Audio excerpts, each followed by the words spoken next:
Natasha. Natasha. Come on. We have to get to wardrobe. No. I don't want to get typecasted. What on earth do you mean? The last episode had me as a princess needing saving. Been there, done with that. Okay. You don't get it. It's important to show flexibility in acting. Natasha, if you don't want to be the princess, then don't be. Either way, we have to get to wardrobe.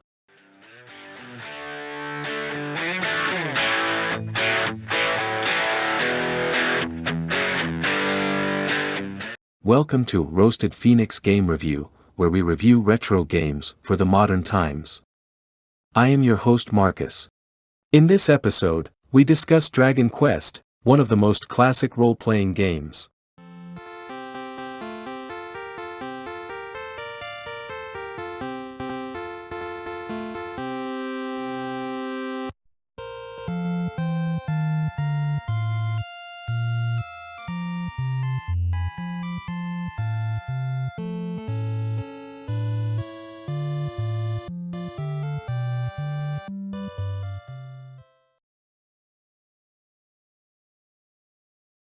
Natasha, sign of the bloodline of Erdrick, hero of legend. Thanks, it's such a lovely castle and wonderful music. Who is Erdrick? Erdrick, the hero who saved Alfgard when an archfiend named Zoma was causing trouble, but that is a story for another day. In the remakes, we thought his name was Lodo, but we fixed ourselves for the modern version. Cool, and what's a scion? It means you are the last known living descendant. Long have I awaited thy coming. Makes two of us. So how can I help, your majesty? In days of yore, thy revered ancestor did receive of the almighty goddess the sphere of light. By its power was our world rid of the menace which did beset it. So the last hero had a big powerful ball, don't they normally come in a pair? Yet, alas, some few years past, there did arise a new threat, the Dragon Lord. With his cunning, he did steal away the sphere of light from us, plunging the land into darkness once more. So the bad guys stole your balls? No, seriously, this is the story we're going with? Should this state of affairs be suffered to continue, the night must surely take unrelenting hold and our realm will perish. So you will all die without your balls? And I thought guys were just making things like that up in high school. So I say unto thee, hero of the bloodline of heroes, vanquish the accursed Dragon Lord and reclaim the sphere of light. So you want me to go kill your neighbor, aka the guy on the other side of the river, and get your balls back? In the chests o'er yonder wilt thou find items to aid thee on thy quest. Take what thou wilt, with my blessings. Oh, yeah. How I love me some loot. 120 gold, so we'll need to kill some slimes outside the castle to get an extra 10 gold before going into the town. The cost for the club is 60 and the leather armor is 70. Both will help a lot for these low levels. A torch is always useful, at least until you can cast the Aglow spell, aka Radiant from the original. You will also get a magic key, but you must use it to leave the room. I never quite understand why the king would lock himself and us in the room, and then he supplies the one-time use key. It's like, hi, I am a rich king, and just waste gold on every visitor. Partake thee also of the wisdom of those loyal subjects gathered here in my throne room. NPCs, do they know anything or are they useless background pieces? Doubt not but that their knowledge will serve thee as well as any shield. Can I use them to block a dragon blast? 'Cause I bet a shield would help ever so slightly more. Like in magnitudes. May the goddess guide thee to victory and return thee unto us ere long, brave Natasha.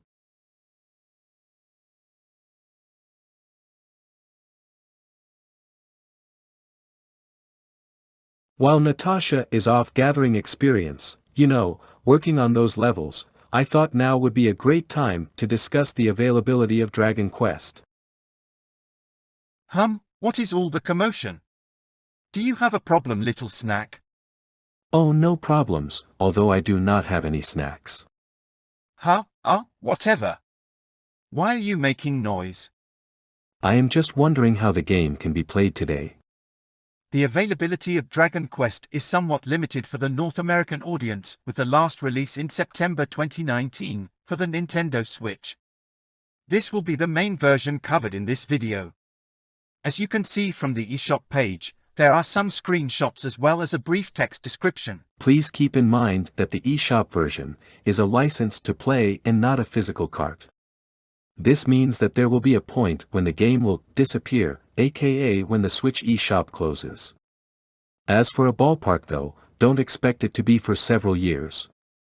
As of February 15, 2022, Nintendo just announced the scheduled closure for the Wii U and the 3DS versions of the eShops, set for March 2023.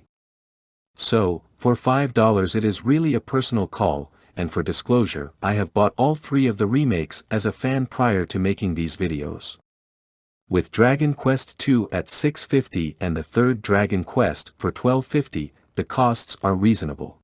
The version on iPhone is currently $3, but I would advise the Nintendo Switch version over this, with more reasoning in the gameplay and controls section. In short, it does exist, and if you like mobile games on touch screens, then this might work better for you than it did for me. It is also available on Android, but I don't use that platform. Yeah, well, enough of this chit-chat. Now you be a good little prisoner, or you might become that midnight snack I so desperately crave. Oh no. We're good, no need to eat little old me. Besides, I am not tasty.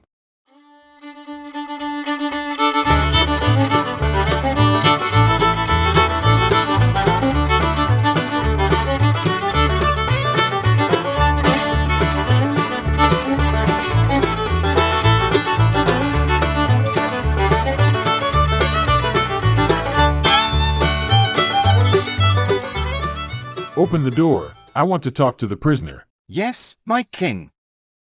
How unexpected. Why are you guarding an empty room? I am not, he is inside. I was just speaking with him a few moments ago. How peculiar, since I do not see anyone inside this room. You spoke to him of what? We were talking about snacks and how he looked tasty. I locked the door and been here since. You do understand, my dear shoes and belt in training, that we need information from him. But I did. He wouldn't stop, kept rambling about the graphics. Showed me this clip. As you can see, there are 3 different experiences you can have.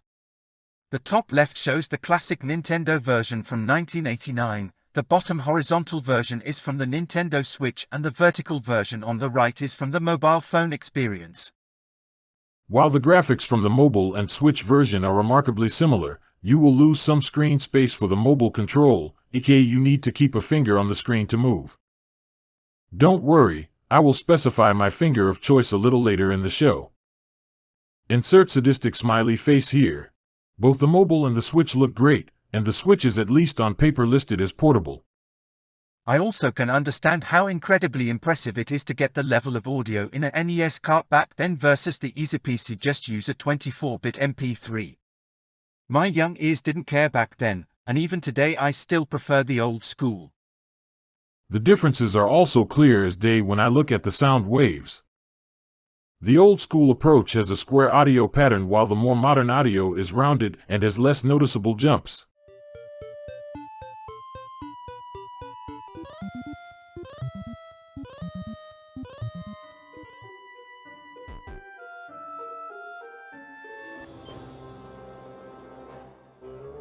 All of this falls short when comparing the most current version of the series, Dragon Quest XI. The first thing you will notice is the more open-world type of exploration. You can jump down cliffs and the treasure chests have a bit more flair when opened. Looking at the water effects is definitely a noticeable improvement of the 2-sprite method in the original. The modern Dragon Quest has nice-looking water in the SNES manner, as expected, but it is nice to see where it ends up. As you explore the beautiful world in 11, you can see traces of the first Dragon Quest such as hidden locked doors. This reminds me of how the Sunstone was hidden and reminds you to explore all the little corners that started in the first Dragon Quest. While the first game has some animated gameplay, where characters will move, talk and etc., it has come a long way in DQ11. Talking and fully animated cutscenes really show how far we have come from some automated trumpet playing. I can understand why it was limited, as the technology was fairly new. We can see the development of story elements throughout the sequel versions. In the second game, there was use of automated play where the characters would go through scripted motions.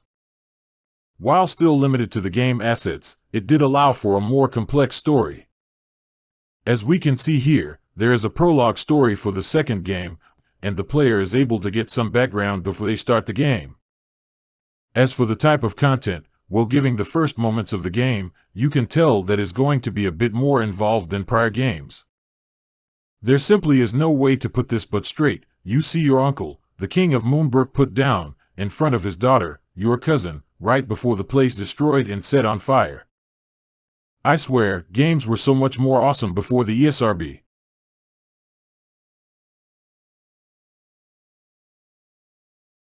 The third game didn't play all nice either. There is a cutscene that will show if you don't press start too soon. You will see a fight between a dragon and a knight.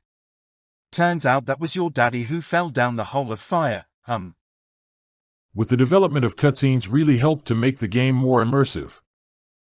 We can see the foundation in Dragon Quest, but it is not really and fully matured until the third game. But enough of this worthless blather, I am going to go make the good king squirm a little. Seems a little package is en route, and is the kind that demands the personal touch.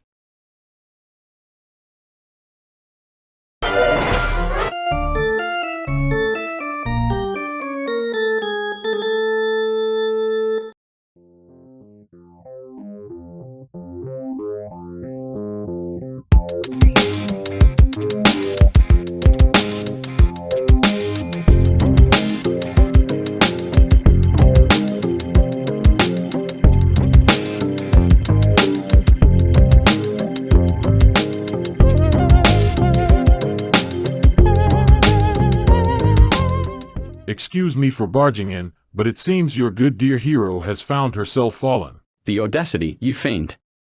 How dare you enter this hall? I dare because I have your child hidden away. I dare because your best chance of my defeat is lying dead at my feet. And I dare because your guards are at best, what, level 5? I am not worried, so I dare because I can. You wait. Fiend, you shall be vanquished. You say that every remake, and yet, still, here we stand. I bid you adieu, farewell to my soon fallen monarch.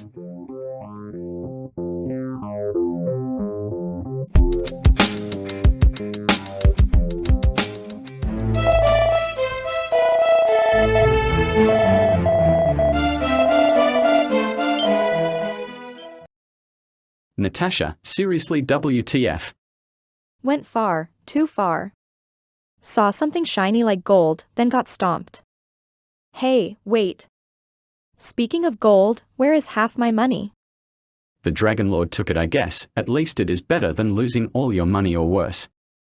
At least they bring back the body, mostly unspoiled. Hey, some other games make you restart from your last save. Well, that sucks. Good thing I went to the bank in town. Unlike the original NES version, there is a bank in the Dragon Quest remake. You can store your gold in 1,000 coin increments, and those items that you might want to keep but just don't have the space. Yeah, whatever. Just don't make a habit of it. Don't need the Dragon Lord taking walks in my castle because you're too stupid to use an herb. Anyways, shall we record your story in the log? Yes. Saving often is a good thing. It doesn't hurt, does it? Well, there might be a slight sizzling feeling as your memories are sucked from your brain and into the magic scroll. What do you mean sizzling?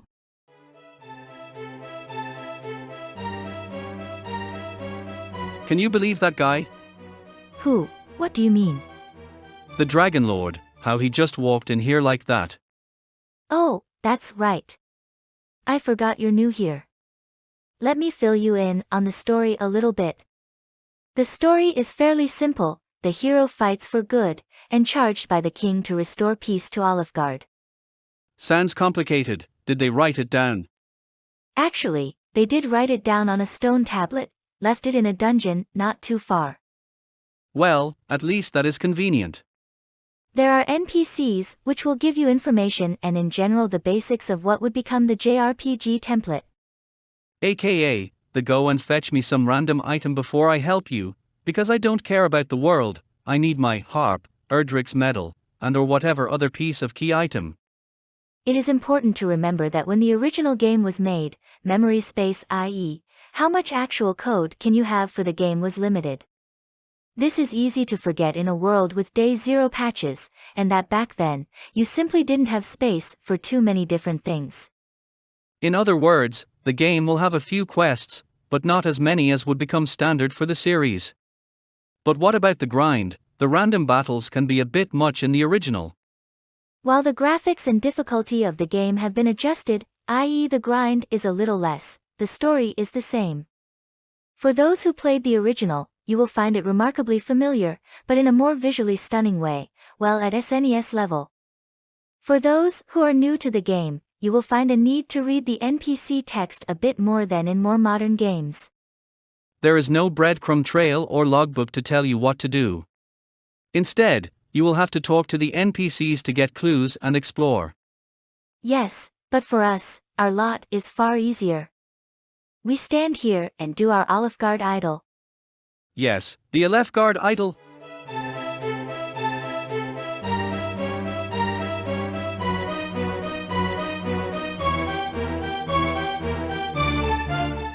So enough of that. You have failed to keep the prisoner, a failure punishable by death. Give me a single reason why I should spare your miserable life and not enjoy the experience points. You even have some gold, do you not? My lord, mercy, please. I didn't mean to fail. Hi. Would you like a snack cake? I got some beer too. What? You fool, you returned. In your cell now. Yeah, well, the dragon kept talking about how he was going to eat me, and how tasty I would be, made me hungry, so I grabbed some takeout and snacks. I figured I would be here a while before Natasha gets enough levels to stomp you. You insolent fool. But whatever, you shall not escape again. Dragon, you have just been granted my once-a-decade sign of mercy. Don't mess up, as there shall be no forgiveness for a second failure. Yes, my lord. My many apologies for my indiscretion. You try that again, and I will eat your snack refreshed ass. Fine, okay, don't leave the dungeon, I understand, no worries. Tell me of the overworld. I was born in this cave and never seen the outside world. That sounds so sad. Sounds to me that you work for a real asshole. Well, when you're a bad guy, you don't expect too many employee perks. Here, have some pizza while I tell you about the overworld. It looks nicer in the modern version and includes an in-game map. This helps as there was no internet back when the original game was new. Huh? Thank you. There are different regions of monsters, so you will fight here for a bit outside the castle. In the NES version, this was called Breckenary, but in the modern version it is named simply Tantegel, same as the castle. Imagine how much it would suck for deliveries. Yeah, I am at 1313 Night Drive, Tantegel, the second one, no, not the castle. Yeah, no one delivers pizza here to me. I love it, yum yum yum. The power of pepperoni and mozzarella is real. You can then move up towards the town of Cole, eventually working your way south to Remoldar. You can also grind a little by another town to change its name. Today it is called Galenholm, but in the original it was known as Garenham. You will have to visit this place after going to Remoldar, as the dungeon of Galen's grave needs a key to get to. After you grind there for a bit, you can go grind near the mountain cave towards the area outside Hawksness/Damdara. At a higher level you can grind the night inside to level faster. I heard rumors from the monsters that went on the Damdara raid. It was brutal. Buildings destroyed and the land was salted. That is why Cantlin had upgraded their defenses with that golem. It's a decent area to grind, but the inn is very expensive. Yeah, everything in Cantlin is expensive, from what prior snacks, people told me. After that you can grind for a bit on the knight that was guarding the Erdrick's armor, or head to the castle. Charlock Castle, as it was known in the original NES, is now simply the Dragonlord's Castle. Personally, I really think they should have kept the original name since it will be relevant in later games. About grinding in Charlock, that place can be rough if you're not at least level 17, but you could level all the way to 30 if you wanted. Just remember to keep enough MP for evac and zoom. But what does it look like?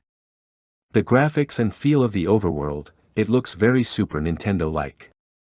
Not saying that is bad, but it is not original NES, nor is it truly modern. I would say the downside is that this sprite-based look, while nice, is not as polished as some of the games made on SNES, like FF3. The towns look nicer in the modern version.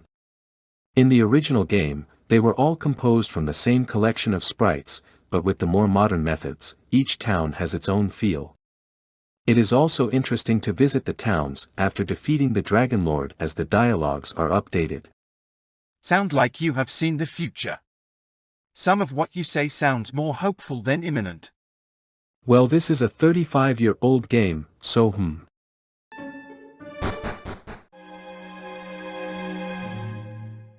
Wait, so you have seen a world without the Dragon Lord? Impossible, he has reigned for as long as I have drawn breath. Yeah, it's called destiny, you foul beast. Oh hey there Natasha. I would say the dragon is more of a confused beast than foul. Remember there is no internet here. Huh? Calling me a beast? How rude. Natasha, why don't you tell us all about the dungeons that you have seen? There really are not too many dungeons in the first game. You have Erdrick's Cave, which does not have any monsters, but is a nice intro to the concept. Then there is the Mountain Cave, which is optional. In the original game there was a fighter's ring in there, but it wasn't coded correctly so it didn't work. The Swamp Cave has two purposes, of which the main is to get to the other continent, a literal straight line. As a side note, the other purpose is a one-time event to save someone, hint hint. It also is the first boss fight, the Green Dragon. Hey! That's me. Big Bad Boss Dragon. You don't really need to go here until you're ready to save the princess. Since it is optional, you can skip it altogether.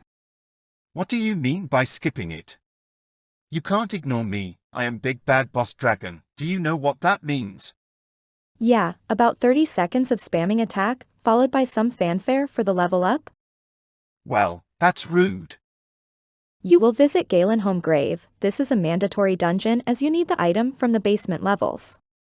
The town of Damdara, known as Hawksness in the original, is a town it has no living NPCs. It does have plenty of monsters that want to eat you, so I say we can call it an honorary dungeon. And finally, Charlock Castle, basement levels. Very high-level monsters and best sword are here for you to find, and in that order. You will also find the fourth boss, aka the last boss, aka the Dragonlord here, so expect some pain. So tell me dragon, will you prefer to fight the brave and higher level Natasha, or live? Fine, if you want him, you can have him. I am not going to die as an optional boss, I choose life.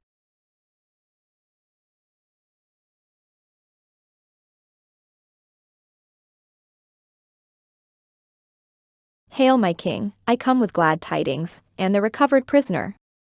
About effing time. What took you so long? Hi Dad. How have you been? Good to see me. Yeah. Sorry, that wasn't what the script said. Here, have a beer. Done. My king, there are many monsters and forces of evil out there. I can tell you stories. Yes, very well. Monsters in Dragon Quest are really a few monster types with different color palettes and stats. While it may sound cheap by today's games, it was a good way to increase the monster count when stuck with the limitations. As for the specific monster families, starting with the Slime family is the first enemy group you will meet outside of Tantagel Castle. The Slime and She-Slime are helpful to get to level 2 or 3 but will be mostly annoyances later on. Once you get the Holy Protection spell, these will be repelled. There is one slime, specifically the metal slime, which gives a lot of experience when defeated. They have 4 total HP but the dodge level of a matrix agent. If you can hit them, it will be 1 point unless it is an exceptional hit. Magic will not work, and they love to run away. The Draki family are baby dragons, and the 2 higher versions can use magic. In most cases, just squish them. You can find the Ghost family a little north of Tantagel and in caves. They can use magic but tend to have low HP. The Golem family are big rock-type men. The first type you will meet is the Goldman, which will drop a lot of gold when defeated. You will also have the Boss Golem in this family, but he is covered in the boss section. The Stonemen though will hit hard and are found in Charlock. The Wolf family is dangerous. They hit hard and will test your armor. Try to keep your HP full in between fights when you're in their areas. The Magician family casts spells and can sleep you. Using Fizzle if your gear is lacking or you're grinding above your level. They can cast Snooze, Sizz, and Sizzle but only survive a few hits. I just melee them and then heal after if needed. Drolls. No, I have no clue what this is supposed to be, but it looks like a slug. These live in caves and graves, but are not too rough. Druins, or as they are now called lunatics, are another WTF type creature. I am thinking space thing, but who knows? Scorpions are painful monsters.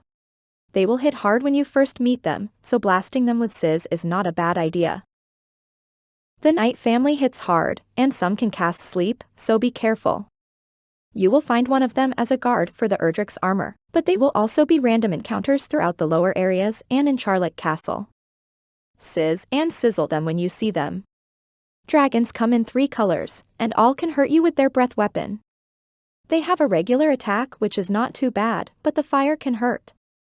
You should be able to beat them down but want to keep high HP when in their areas like Charlock Castle. The Chimera family, formerly known as wyverns, are little flying dragon things without legs and arms. The Hocus and Cosmic Chimeras have magic, so fizzle them. The top tier can heal themselves, but typically I just beat them down. Skeletons are the only family to have 4 members, but get crushed easily. They can hit hard, but they are not the endgame monsters. So you left these things to live, to let them roam in my kingdom. Unacceptable. You need a buttload of experience to get to the next level. Go get to the grinding hero. Yes, Your Majesty. Hello Marcus, you look to be in better spirits. Well, the dragon wasn't so bad. Almost decent in his own way. An odd way to view one's captor? Not really. I knew it was only a matter of time before Natasha arrived. To have faith is a splendid thing. Well, more like I read the script. Very well. Is there anything I can do to help you? Yes, there is. Please tell me all about the shops and items. Weapon shops have basic weapons. As you would expect, the best weapon and armor is found and not store-bought, unlike the shield, discussed soon. Weapon upgrades mean doing more damage, and armor would reduce what you take. This will be far more important in later games, especially when considering features such as multi-hit or multi-monster targets, but for Dragon Quest it is fairly straightforward. Item shops are where you can buy the medicinal herbs and a dragon scale. Get a scale as it is an accessory that gives some added defense. There are also wings which can be used one time to return you to the castle. It is an item version of the zoom spell that we'll discuss shortly. I like visiting the inns as they can recover my HP and MP when grinding near Remoldar or Cantlin. There is also the magic point refill NPC in Tantagel. All you have to do is cast heals, then talk to him to recover your magic. The curse remover is helpful if you equip something stupid. There are 2 items which can curse you, but you really have to go looking for them and then you have to try to put them on. If you get cursed, the guards will not let you in the castle. Fairy Flute is found in Cole. In the remake there is a bright, you can't miss it. No point in remembering to talk to the NPC for this item type flashy mark. In the original release, You had to find the spot without any marker, then select Search from the menu. It is still in the same spot, but that feeling of finding things is well past its day. Puff Puffs are available in coal and is a running joke within the series. One thing to keep in mind is that this game was made in Japan, where they have a different take on some things. This was removed in the original release but returns in the modern versions. The original Puff Puff is an adult-based joke to reference boobs, and then more as innuendo in later games. Other than comic relief, there is no in-game reason. Magic keys allow you to open doors. They are sold by specific shops, but Remulder is the only one you can get to without having a key to get to. These are one-time use, so always keep a supply. Silver Shield, the best shield available and sold in Cantlin for 14.8k, not cheap but still the best shield and only endgame item you can buy. Erdrick's armor is the best armor for so many reasons. On top of the best defense, it is easy to get.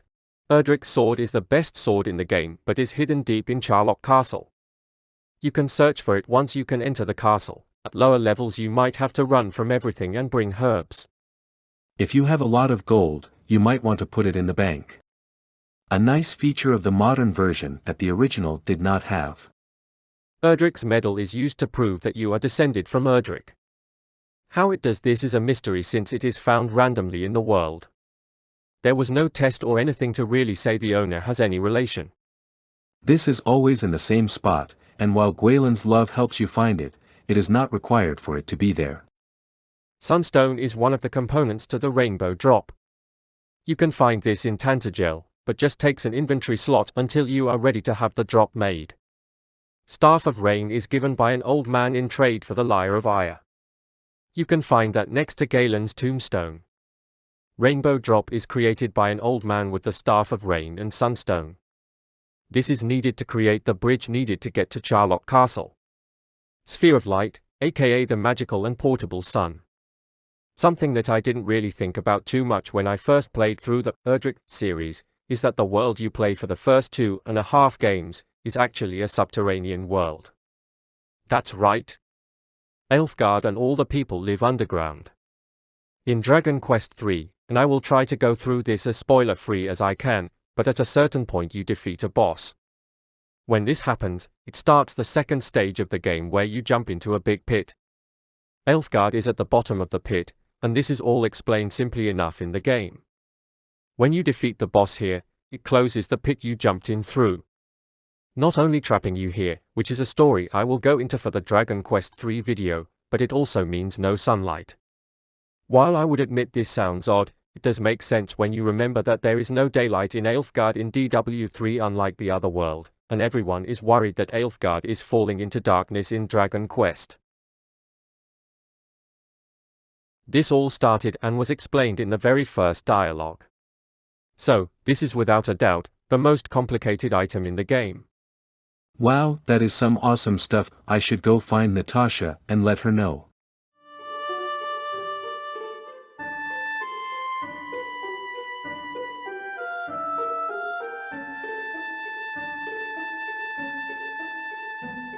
Hey, Natasha.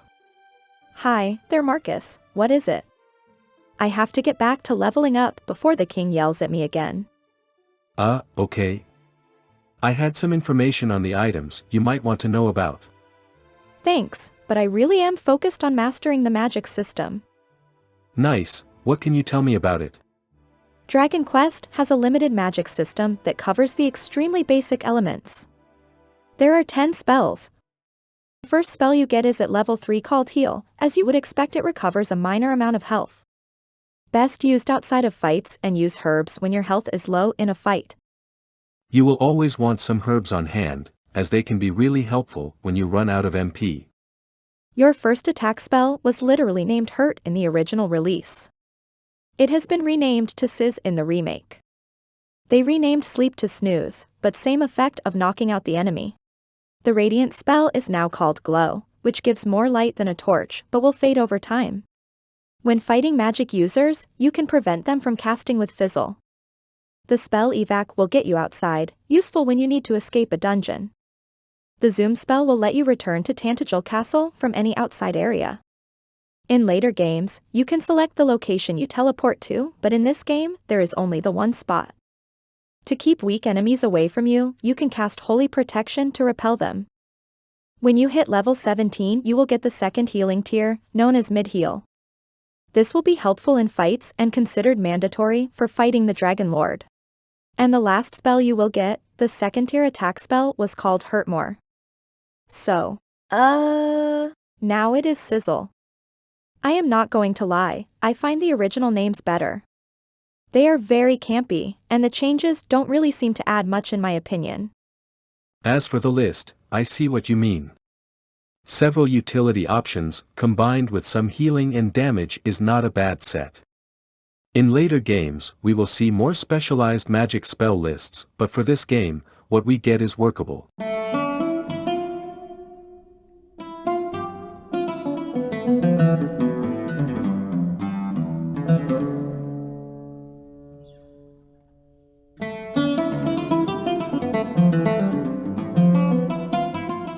Look at whom has graced our presence. Hello, Natasha. You look so much better than the last time I seen you. Mind your words, foul beast. I am here to vanquish you, to send you back whence you came. And what makes you so certain? I am far stronger than the slimes that troubled you so. I have defeated your henchmen, and you are next. Oh, do tell. Give me the reason to fear you. Oh, please, please do. Only one. How about that I have upgraded my armor so your spells won't hurt me anymore? I found this cool glowy sword on the way here and bought this big chunk of metal to smash your skull in with. Tough talk, but at least you have some armor that covers your belly button. Still, I know things. Even if you could defeat me, I shall return stronger than before. There are only 4 fights in Dragon Quest I that would be considered boss fights. While these fights will serve the purpose of the general boss fight, 2 of the fights use regular monsters, so it is a bit debatable if it is or not a boss. We can always go with the old school rules. If it protects something, it's a boss. Well then, starting with the green dragon in the swamp cave. This is a regular green dragon mob, just with a special instance location. You must kill it in order to get to the room it guards, and that is about it. There is nothing special about this fight other than it is a forced fight. Yes, seemed like a much better guard on paper, but failed when needed. So disappointed. Knight Errant in Damdara, aka the knight guarding Erdrick's armor. Once again, this is just a regular mob in a forced fight situation, and there is an item reward. Alas, Uncle George, he shall be missed by someone, I am sure. Golem defending Cantlin, well, this is a boss fight, and you will not see this monster anywhere else. If you played Dragon Warrior 3, then you might know why. In that game, there was a random NPC comment about the town making Golem to protect it. Since it was manufactured and not a captured monster, there are no others. The strat is fairly simple, as long as you remember to get the fairy flute. My BFF, no wait, that was not one of mine, sorry, but thank you for letting me know their defenses are down. Dragon Lord, big bad game-ending boss. Tough, multiple forms, hard-hitting, and can be rough depending on your level. This is 100% boss fight, so bring herbs and conserve your MP to get to him. I would say that level 17 is the earliest you can beat him, as that is when you get mid-heal. Oh, so you think you know me? Very well, let us test destiny. The Dragon Lord fight is more of a think before you act fight. While in the original and current versions, most of the fights can just be attacked. You might get put to sleep, or have the monster heal itself if you don't use Fizzle to stop the spells. In all honesty, you can just melee most of the game, and all of that stops here. Erdrick's armor will prevent you from being fizzled, but don't tell the bad guy. Don't forget I have other spells, like Sizzle. I remembered, the armor reduces that damage as well. That's right. Who's your nightmare? Come get some. This fight will be a bit rough depending on level. I beat it at 18 with moderate challenge. At 30 it is an easier fight, but still have to keep an eye on your HP. The Dragon Lord has 2 forms, the first is a mage-like monster. Easy enough to kill, but keep your HP above 80. When you defeat this form, it will go into the second form, which has a powerful breath weapon. You will want to keep your HP above 60 as a breath weapon can hurt a lot. A few good hits, and some well-placed heals, and just like that, he is defeated. You may have won today. I leave you with but a simple question. Why do you believe that only your side has adventure scrolls? Yeah, gonna go get me some of that nice loot. One portable sun, check. Some gold, check. And I get to be loved for 100 years, check.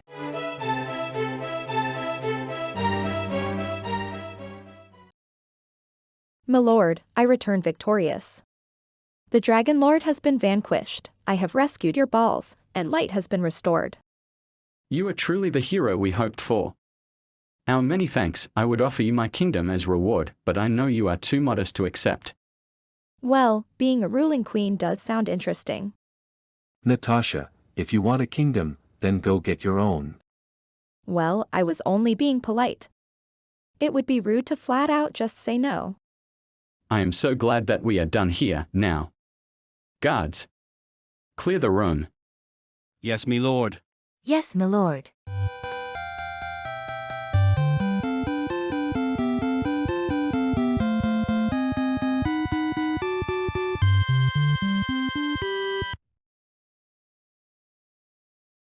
Oh, what a fun episode for such a great game.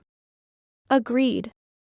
As they say, time flies when you're having fun, but all good things must end. Okay, well, on to the conclusion. Dragon Quest, is it a buy or beware? I am going to say yes. The remakes are good and are worth the costs.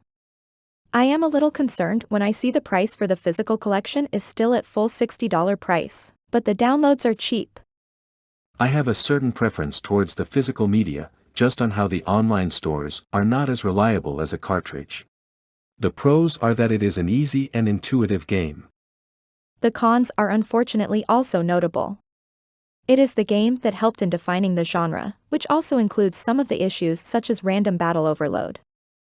Were there any other questions? No. Thank you, and that covers it for this episode. Just remember that every game stands on the code that came before it.